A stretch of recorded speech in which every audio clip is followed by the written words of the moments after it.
नमस्कार, nation one के खास कार्यक्रम बातों बातों में आप सभी का स्वागत है। मैं हूं लिली और आज हमारे साथ हमारे खास मेहमान हैं बहुत ही यंग और समाज के प्रति सेवा का भाव रखने वाले अधिवक्ता रोहित ध्यानी। बहुत बहुत स्वागत है रोहित आपका हमारे इस खास कार्यक्रम में। मैं नेशन वन का बहुत धन्यवाद करता हूं आज मुझे आके यहाँ अपना बात कहने का मौका दिया है। चलिए सबसे पहले आपसे यही जान लेते हैं कि आज आपको हमने यहाँ पर क्यों बुलाया है, क्योंकि आपने कोई PIL डाली थी जिसमें कि आपको सफलता मिली है।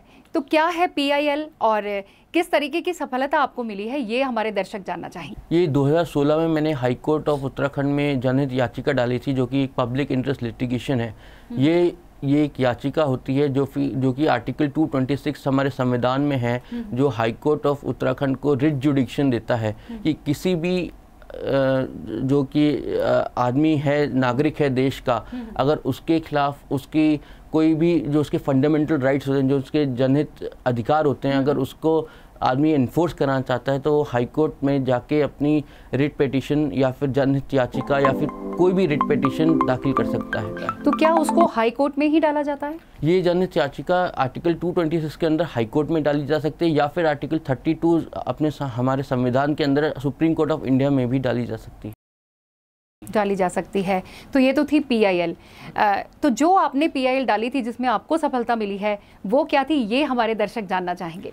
जब मैं देहरादून में शहर में तब से हूँ देहरादून में, मैंने देखा 2016 में बहुत सारे डेंगू के और बहुत ही सारे मलेरिया डेंगू के केसेस सामने आ रहे थे, जिसको रोज़ आप जैसे न्यूज़ चैनल या फिर न्यूज़ डेली जो न्यूज़ अखबार होते हैं वो पब्लिश कर रहे थे कि आज इतने केसेस डेंगू के आ गए हैं, इतने मलेरिया के आ गए हैं और इतने लोगों की डेथ्स हो गई है मलेरिया से, जो जिसकी वजह से मुझे बहुत ही परेशानी सी हो रही थी कि ये रोज़ कुछ ना कुछ इतने केसेस आ रहे हैं और इस बारे में मैं क्या कर सकता हूँ। मुझे एक बड़ी मन में विडंबना हो रही थी।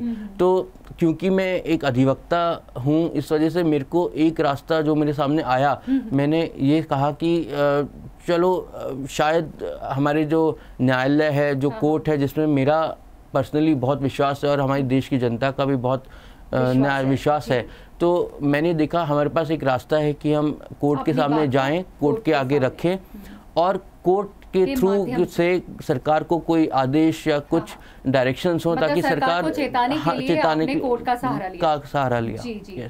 उसके बाद क्या हुआ और क्या आपकी पिटीशन में आपने दाखिल किया, ये हमारी जनता समझना चाहेगी, क्योंकि कभी आगे हो सकता है आपसे प्रेरणा लेकर आगे आने वाले जो और लोग हैं, हमारे जो नागरिक है, जो कि नॉर्मल देश का एक नागरिक है, आम नागरिक, वो भी अपनी आवाज़ को न्यायालय के माध्यम से सरकार तक पहुंचा सके। बिल्कुल, ये एक जो जनहित याचिका होती है या फिर कोई भी रिट पिटीशन या कोई भी केस, आप कोई भी आम आदमी चाहे जिसके पास पैसे नहीं हो वकील हायर करने के या फिर किसके पास कुछ वो ना, वो खुद जाके हाई कोर्ट में अपनी ये याचिका दाखिल कर सकता है और ये दाखिल करके हाई कोर्ट उसकी सुनवाई करता है। इसमें आपके राज्य सरकार या फिर केंद्रीय सरकार भी पार्टी बनती हैं और साथ में जैसे इस PIL जिसकी हम बात कर रहे हैं, जो मैंने 2016 में दाखिल करी थी, इसमें मैंने केंद्र सरकार को, राज्य सरकार को, नगर निगम को और डिस्ट्रिक्ट एडमिनिस्ट्रेशन देहरादून को पार्टी बनाया था। और हॉस्पिटल्स में आपका basically government and family welfare department को पार्टी बनाया था। उसके दो कारण थे। पहली बात तो मेरा जो ऑब्जेक्टिव था कि पहले तो प्रिवेंशन हो डेंगू का, डेंगू हो ही ना, तो उसके लिए नगर निगम को पार्टी बनाना जरूरी था, क्योंकि गंदगी बहुत थी शहर में और अभी भी शहर में गंदगी बहुत गंदगी है। तो उसके लिए मैंने क्या प्री प्लानिंग करी, मैंने पहले जितने भी शहर में डस्टबिन्स थे जो ओवरफ्लो कर रहे थे, जो गंदगी थी हर जगह, उस सब की मैंने पिक्चर्स खींची, उसकी मैंने अपनी PIL में पिक्चर्स लगाई। मैंने RTI एप्लीकेशन के माध्यम से सारे नगर निगम से medical health family welfare department Uttarakhand से सबसे जवाब मांगे कि आप क्या कार्रवाई कर रहे हैं, क्या आपने कितने केसेस रिपोर्ट हुए हैं डेंगू के अभी तक, आपने कितने हॉस्पिटल्स में फ्री डेंगू ट्रीटमेंट दिया है या कितने हॉस्पिटल्स केपेबल हैं डेंगू ट्रीट करने के लिए, क्या प्राइवेट हॉस्पिटल्स के पास भी डायरेक्शन दिए हैं कि वो फ्री में डेंगू केसेस ट्रीट करें। तो ये सब जब मेरे पास मैटर इकट्ठा हो गया, उसके बाद मैंने हाई कोर्ट अप्रोच किया। ऑनरेबल हाई कोर्ट ने इस पिटीशन को संज्ञान लिया और उस समय क्योंकि ये स्थिति इतनी बुरी थी 2016 में जब बहुत सारे डेंगू केसेस सामने आए थे, तो हाई कोर्ट ऑफ उत्तराखंड ने ये कहा कि ये जनहित याचिका एक सही याचिका है और इसको संज्ञान इसका लेना बहुत ज़रूरी है और राज्य सरकार को नगर निगम को आदेश दिए गए कि वो अपना जवाब उसमें दाखिल करें। हाँ। फिर क्या हुआ उसके बाद? उसके बाद सरकार ने बीच बीच में समय मांगा जवाब देने का। सरकार ने अपना समय दिया। सरकार ने भी अपने जवाब में कहा कि इतने केसेस आए थे और इनका हमने ऐसे ऐसे सोल्यूशन किया। फिर उसका आगे कार्रवाई चली, हमने उसमें रिजॉइंडर दिया जिसे कहते हैं सरकार के जवाब का प्रति उत्तर, अगर हम सिंपल टर्म्स में कहें तो उसे। तो फिर हमने उसमें ये कहा कि जो गवर्नमेंट ने एक्शन ली है वो सफिशिएंट नहीं है, स्टिल ये केसेस आ रहे हैं। फिर 2017 आया, वर्ष 2017 में फिर से ये प्रॉब्लम सामने आई। 2017 में जब ये प्रॉब्लम फिर से सामने आई, फिर से हमने कोर्ट को पिटीशन किया इसकी अर्जेंसी हियरिंग करी जाए, जिसमें कोर्ट ने फिर डायरेक्शंस दिए। और फिर 2018 में अब ये फाइनल डिसीजन हुआ और गवर्नमेंट को डायरेक्शंस किए कि एक ठोस पॉलिसी बनाई जाए वेक्टर कंट्रोल प्रोग्राम के लिए और during the monsoon season, because ये जो प्रॉब्लम है मानसून के वक्त मानसून में ज़्यादा आती है।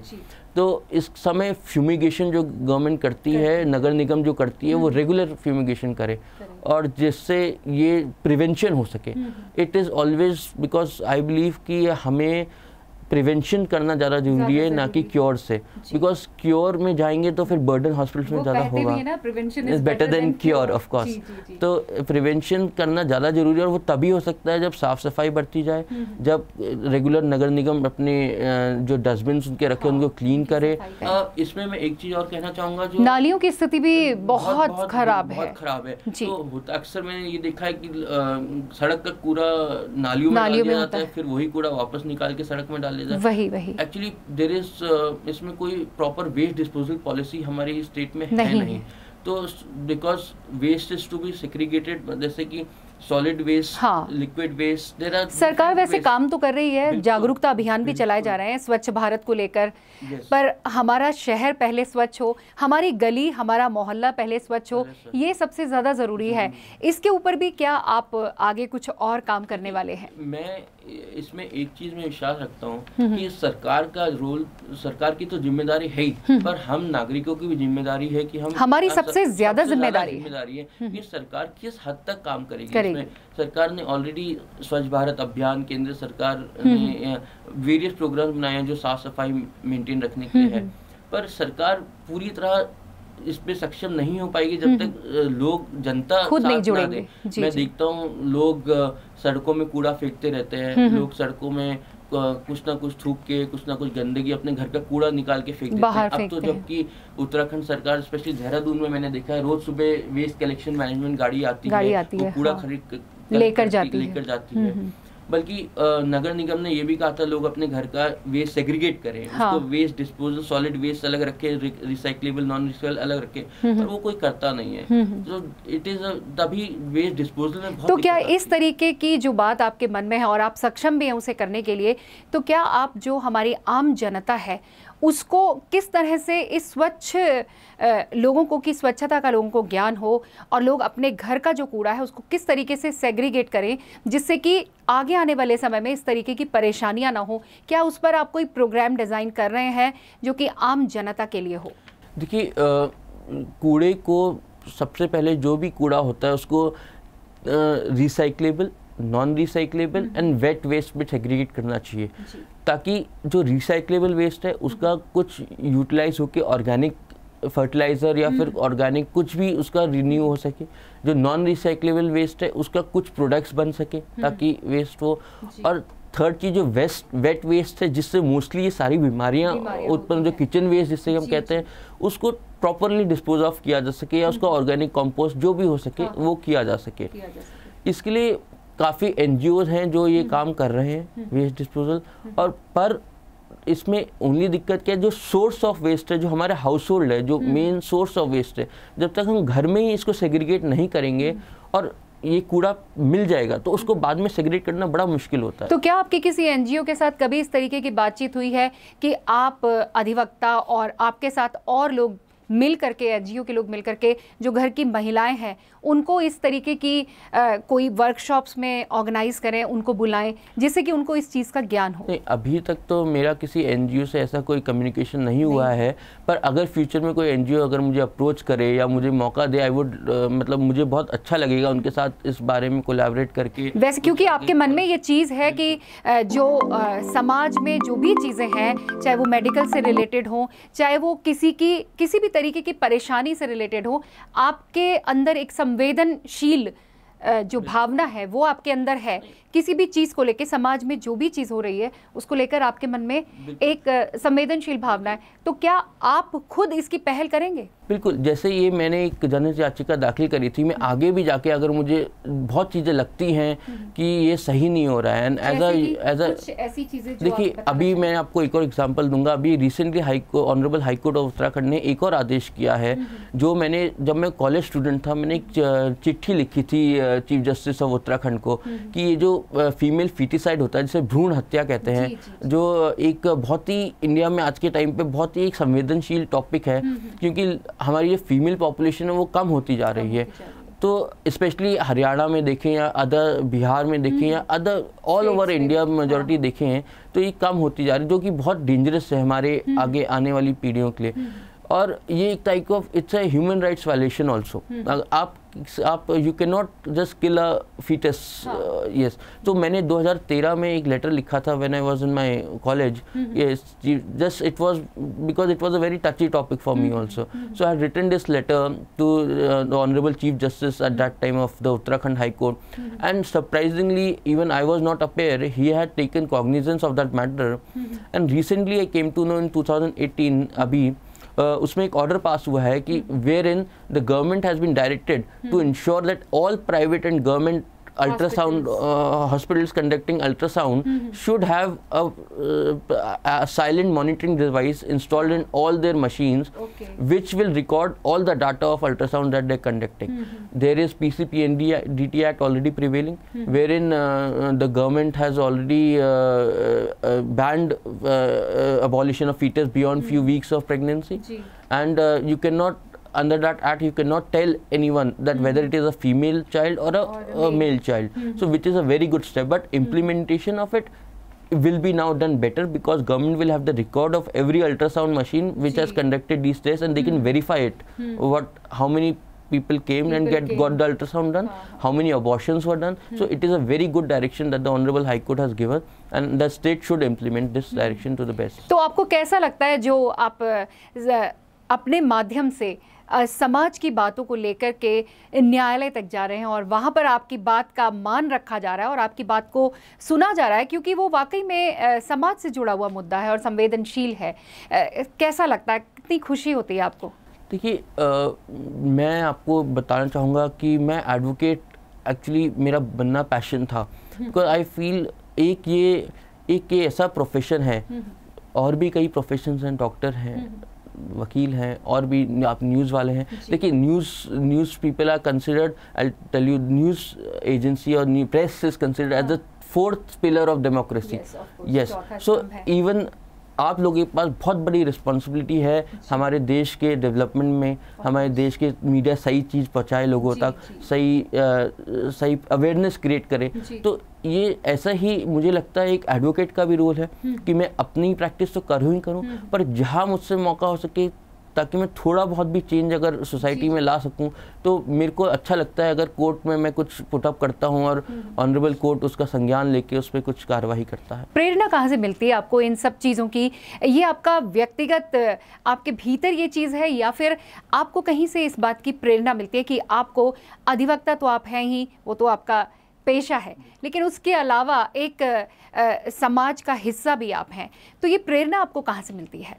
देखिए मेरी ये प्रेरणा मेरे को बहुत पहले से मेरी मदर थी, उनका वो बहुत ही सोशल, वो संजीवनी एक ऑर्गेनाइजेशन होती थी उत्तराखंड में, शायद अभी भी है, वो उसके साथ बहुत सोशल वर्क करती थी for upliftment of poor people, उनके मेडिकल ट्रीटमेंट कराना, उनका फ्री ऑफ कॉस्ट इलाज कराना। एक मेरी मदर के नाम पे जब उनकी डेथ हुई, उनके बाद हमने एक चैरिटेबल ट्रस्ट शुरू किया, डॉक्टर मंजू ध्यानी मेमोरियल ट्रस्ट, जो अभी भी जितना कोशिश हो तो हम फ्री चैरिटेबल क्लिनिक्स करते हैं। My father has always been in a government, he has been a government doctor, then he was always in government post, so through him being with him I realized that so many people are facing so many problems in government hospitals. There's so much rush that the government hospitals are not being able to take care of all the people. तो आपने medical में ही PIL दाखिल की, इसके पीछे क्या कोई reason रहा? नहीं, ऐसा मैंने कभी सोच के नहीं किया। मेरे सामने जो एक प्रॉब्लम सामने मुझे दिखी, और एक ऐसी प्रॉब्लम जो बहुत लोगों को अफेक्ट कर रही है, जो इजीली क्योर हो सकती है, जैसे कि डेंगू, एक सिंपल सा इशू है कि साफ़ सफाई रखो तो ये प्रॉब्लम नहीं होगी, मॉस्किटोज़ नहीं होंगे। ये डेंगू जो होता है एक एडीज़ मॉस्किटो की वजह से होता है, जो क्योंकि जब कूड़ा पड़े रहता है बहुत टाइम तक या पानी इकट्ठा हो जाता है एक जगह, तो ये प्रॉब्लम होती है। और इस बार देखा जाए तो बरसातें बहुत ज़्यादा हुई हैं और अभी हो ही रही हैं, तो इस बार क्या सरकार के किस तरीके के इंतजामात हैं, इस पर भी हम आपसे जानना चाहेंगे।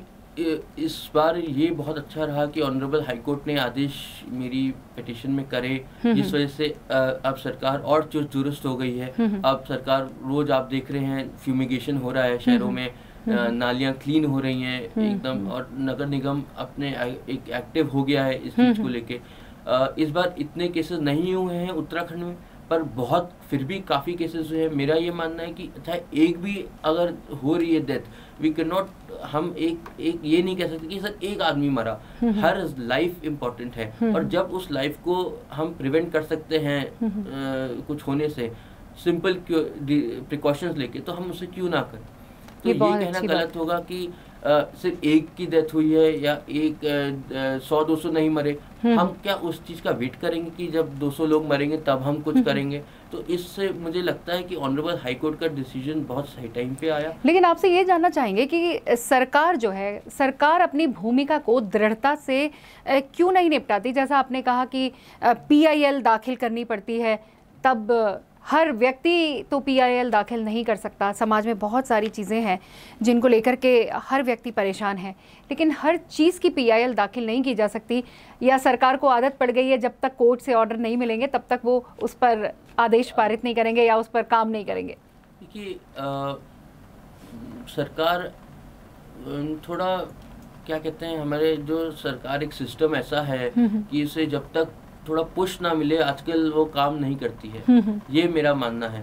तो अगर ये नॉर्मल डे टू डे नगर निगम अपनी जो उनका काम है, सफाई मेंटेन रखना, फ्यूमिगेशन करवाना, हेल्थ इश्यूज को देखना, इन द सेंस कि जो रेस्टोरेंट्स फूड सर्व कर रहे हैं उनका फूड लाइसेंसेस रेगुलर देखना, फूड क्वालिटी चेक करना, अगर ये सब चीज़ें रेगुलरली अपना डिपार्टमेंट देखे, जैसे हेल्थ डिपार्टमेंट का रोल है अपना कि हर हॉस्पिटल में जो ये कम्युनिकेबल डिजीज होती हैं या फिर वेक्टर स्प्रेड डिजीज होती हैं, डेंगू, मलेरिया, चिकनगुनिया जैसे बहुत सारी डिजीजेस जो वाइड स्प्रेड लोगों को अफेक्ट करती है और जो फैलती ही जाती हैं, तो इनको कंट्रोल करने के लिए एक चुस्त दुरुस्त मेजर्स वहाँ पे अपना एक इक्विपमेंट तैयार रखना, तो ये सरकार के लिए बहुत जरूरी है। और उनको पहले से ये सब चीजों की तैयारी करके रखनी चाहिए। जैसे कि मैंने कहा कि prevention is better than cure, तो ये नहीं कि जब बीमारियां हो जाए उसके क्योर के लिए आप उसको प्रिवेंट करने के लिए आपने क्या किया, ये ज्यादा जरूरी है, ना कि क्योर जब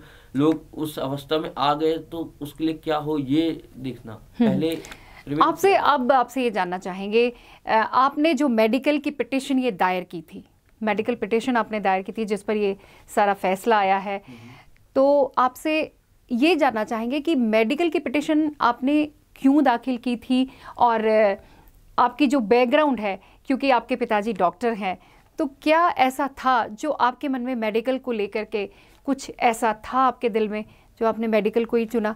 कुछ और सब्जेक्ट्स भी हैं आपके दिमाग में जिन पर कि आप PIL दाखिल करना चाहते हैं?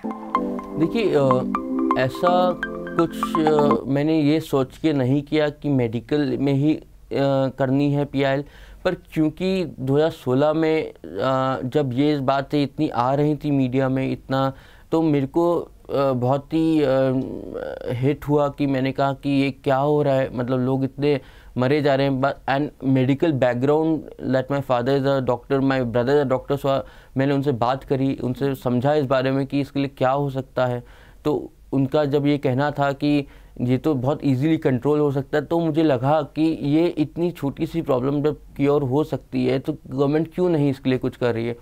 तब मैंने फिर ऑनरेबल हाई कोर्ट को अप्रोच किया, और फिर ताकि आगे जाके ये दिक्कत सामने ना आए।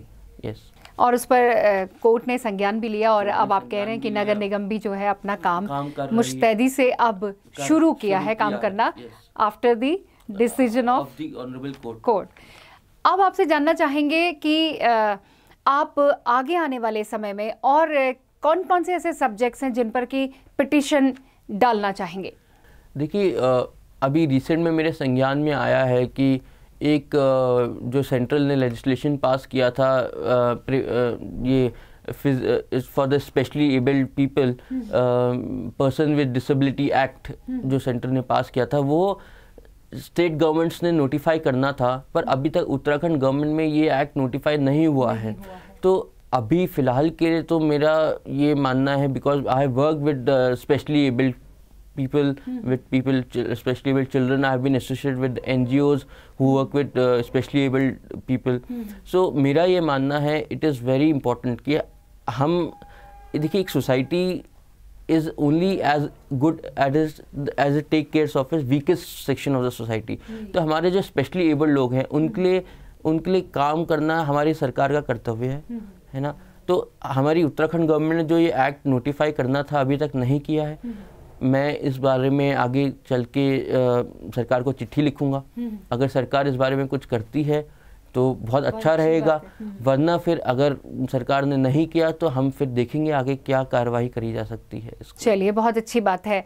आपके मन में डिसेबल बच्चों के लिए भी बहुत जज्बा है कि उनके लिए भी कुछ बेहतर होना चाहिए सोसाइटी में, और बहुत सारी ऐसी चीज़ें हैं हमारे समाज के अंदर जिनको कि हम बदलना चाहते हैं, लेकिन बहुत सारे ऐसे लोग हैं जो उन्हें बदलना तो चाहते हैं लेकिन उनको सिस्टम नहीं पता कि किस तरीके से उसको बदला जाए। तो क्या लगता है आपको, क्या इस तरीके की चीज़ों के लिए भी वर्कशॉप्स होनी चाहिए? देखिए, मेरा ये मानना है कुछ भी बदलने के लिए सोसाइटी में पहले आपको अपने आप को बदलना पड़ेगा। तो मेरे को जो लगता है कि हमारे जो लोग हैं, हमारे देश के लोग हैं, उनको सबसे पहले तो संवेदनशील होना बहुत ज़रूरी है। तो अगर हम अपने स्कूल्स में एक मॉरल एजुकेशन पहले सिखाएं। मॉरल एजुकेशन तो हर स्कूल में सिखाई जाती है, लेकिन क्या उसको हम इम्प्लीमेंट करते हैं जब हम स्कूल छोड़ देते हैं उसके बाद? वो मैं आपसे जानना चाह रही हूँ। एक दिक्कत है क्योंकि स्कूल में एक पीरियड में या एक महीने में, एक साल में आपने मॉरल एजुकेशन पढ़ा दिया, और जहाँ तक मेरा मानना है मॉरल एजुकेशन भी शायद क्लास 6 तक ही है, उसके बाद नहीं सिखाई जाती। तो मेरा ये मानना है कि जब तक बच्चे घर में, स्कूल में, हर जगह ये शिक्षा नहीं पाएंगे कि आपको कैसा इंसान, कैसा बेहतर बनना है, कैसे आपको अपने सोसाइटी के जो बूढ़े लोग हैं, जो एजेड लोग हैं, उनके लिए संवेदनशील होना है, जो स्पेशली एबल्ड लोग हैं उनके लिए संवेदनशील होना है, आपके सोसाइटी में जो गलत हो रहा है उन चीज़ों को लेके आपको बोलना है, और या आपको खुद गलत नहीं करना है, या जैसे गंदगी आप कर रहे हैं तो आपको नहीं करनी है, आपको कुछ गलत लग रहा है तो आप उसके खिलाफ आवाज़ उठाइए। तो जब तक आपके अंदर, लोगों के अंदर खुद ये बात नहीं आएगी, और जब तक हम बच्चों के अंदर जो आज स्कूल में है ये बात नहीं डालेंगे, तो बहुत मुश्किल होगा ये सोसाइटी को चेंज करना। तो कहीं ना कहीं जो हम नैतिक शिक्षा, जो मॉरल एजुकेशन हम स्कूल में लेते हैं, वो परिवार के अंदर भी बच्चे के लिए इनबिल्ट होनी चाहिए, क्योंकि परिवार का जो संस्कार है वो बच्चों को स्कूल में भी आगे जो है उनको वहाँ पर भी वही चीज़ सिखाई जाए, और जो घर का संस्कार है वो बच्चों में आगे डेवलप किया जाए, उसकी पूरी जिम्मेदारी माता पिता की है। तो माता पिता को पहले खुद जिम्मेदार नागरिक होना पड़ेगा, उसके बाद ही हम अपने बच्चों को कुछ सिखा सकते हैं। आप रोहित यदि अधिवक्ता ना होते तो आप क्या होते, ये आपसे जानना चाहेंगे। देखिए, अधिवक्ता बनना मेरा एक पैशन था। मेरे को हमेशा से लोगों के लिए कुछ करने का एक वो रहा है, क्योंकि मैंने अपनी मदर को देखा है कुछ लोगों के लिए काम करते हुए। मैंने अपने फादर को एज अ गवर्नमेंट ऑफिशियल लोगों की हेल्प करते हुए देखा है। तो मेरा मेरे एक रिलेटिव हैं जिनको देख के वो वकील थे उस समय, मैंने उनको देख के इंस्पायर हुआ। मैं जब शेवुड कॉलेज नैनीताल में बोर्डिंग स्कूल में था, तो वो उत्तराखंड हाई कोर्ट में वकील थे। तो मैं उनको देख के ये जज्बा मेरे अंदर आया वकील बनने का कि कुछ करना है। पर अगर मैं वकील नहीं होता तो मैं एक शेफ़ होता। Very good. बिकॉज वकालत के बाद जब मैं घर जाता हूँ सब करने का, तो मेरा मन करता है कुछ बढ़िया खाना होना चाहिए, कुछ बनाने का, लोगों को, अपने फैमिली को या फादर कुछ खिलाने का। सो जब भी मुझे मौका मिलता है मैं कुछ ना कुछ नया बना के तो इंडियन खाना बनाते हो या चाइनीज या फिर कॉन्टिनेंटल फूड? ऐसा कुछ नहीं है, जिस दिन जो मन, कभी पास्ता बनाने का मन कर जाता है, कभी स्टीम वेजिटेबल्स, कभी केक बेक करने का। So whatever comes to my, whatever we feel like having, तो मैं कोशिश करता हूँ बना। कभी कोई सक्सेसफुल होता है, कभी नहीं होता है। तो मतलब प्रैक्टिस में है आप कुकिंग की? यस, एक कुकिंग है जो मेरे थोड़ा जो स्ट्रेस होता है, जिसे कहते हैं स्ट्रेस रिलीवर। मैं बहुत एंजॉय करता हूँ वकालत। तो लोगों के लिए काम करना, अपना लोगों क्लाइंट्स को रिप्रेजेंट करना, कोर्ट में उनकी बातें, उनके राइट्स के लिए लड़ना, तो इसलिए मुझे स्ट्रेस कभी नहीं होता है। पर इस काम में मुझे बहुत मजा आता है। पर कभी कभी जैसे लाइफ में कुछ तो एक प्रॉब्लम्स मेरा माध्यम है जिसके थ्रू आप अपने तनाव को मुक्त करते हैं। और क्या क्या करते हैं आप तनाव मुक्त करने के लिए अपने आप को? मेरे को जैसे ये है, on the weekends I like going to play badminton, I like playing, going for swimming, so meeting with friends, so that is a very good stress buster for me, जिसे देखा जाए। चलिए रोहित, आज आपसे बातें करी, बहुत अच्छा लगा। इतनी कम उम्र में आप एक बहुत अच्छा प्रोफेशन आपने चुना है, और इसके अलावा, प्रोफेशन के अलावा, आपके मन में जो जज्बा है समाज के प्रति, समाज के संवेदनशील मुद्दों के प्रति, आप अपनी आवाज़ को कोर्ट के माध्यम से सरकार तक पहुंचा रहे हैं, ये बहुत अच्छी बात है। और आज जिन लोगों ने हमारा ये कार्यक्रम देखा है, उनको भी कहीं ना कहीं कुछ सीखने को ज़रूर मिला होगा। अपनी आवाज़ उठाने के लिए आपको किसी सहारे की ज़रूरत नहीं है, सिर्फ आपके भीतर एक जज्बा होना ज़रूरी है। रोहित, जाते जाते हमारे दर्शकों को आप क्या संदेश देना चाहेंगे? मैं अपने दर्शकों को आपके माध्यम से ये कहना चाहूँगा कि अगर आपको लगता है कि कुछ गलत हो रहा है हमारी सोसाइटी में, या कुछ चीज़ें होनी चाहिए जो नहीं हो रही हैं, तो आप उनके लिए आगे बढ़ें, अपनी आवाज़ उठाएं। ये हमारी डेमोक्रेसी है, हमारे संविधान ने हमें राइट टू स्पीच दिया है। हमें कहने का अधिकार है, आवाज उठाने का अधिकार है, और हम खुशकिस्मत हैं कि हम हमारे देश में रहते हैं जो हमें अपनी तरीके से बात रखने का अधिकार है, जिसके लिए हमें कोई भी नहीं रोक सकता। और हमारे जो संविधान ने, हमारे कोर्ट्स ने हमें हमेशा प्रोटेक्ट किया है कि हम अपने अधिकारों के लिए लड़ें। और हम कोई भी अगर आदमी चाहे तो अपने अधिकारों के लिए या औरों के अधिकारों के लिए, जो अपने लिए खुद नहीं लड़ सकते, उनके लिए माध्यम बने। चलिए रोहित, आपने बहुत अच्छी बात कही। इतनी कम उम्र में इतनी अच्छी सोच रखना, ये अपने आप में बड़ी बात है। तो रोहित, आप हमारे कार्यक्रम में आए, आपने ढेर सारी बातें करी, हमें बहुत खुशी हुई। आपका बहुत बहुत शुक्रिया। तो बातों बातों कार्यक्रम में आज आपने देखा अधिवक्ता रोहित ध्यानी को सुना आपने। सरकार को चेताने के लिए कोर्ट का सहारा उन्होंने लिया और जीत हासिल करी, और उस सफलता के बाद उनके मन में जो प्रेरणाएं आई हैं और लोगों के लिए काम करने की क्षमता वो रखते हैं, और वो उम्मीद करते हैं कि जो लोग हैं वो भी इस तरीके से अपनी आवाज़ को उठाएं और आगे आएं। किसी तरीके से डरने की कोई ज़रूरत नहीं है। तो आज के लिए बस इतना ही। अगली बार फिर किसी और हस्ती के साथ आपकी मुलाकात कराएंगे बातों बातों में। मुझे दें इजाज़त। नमस्कार।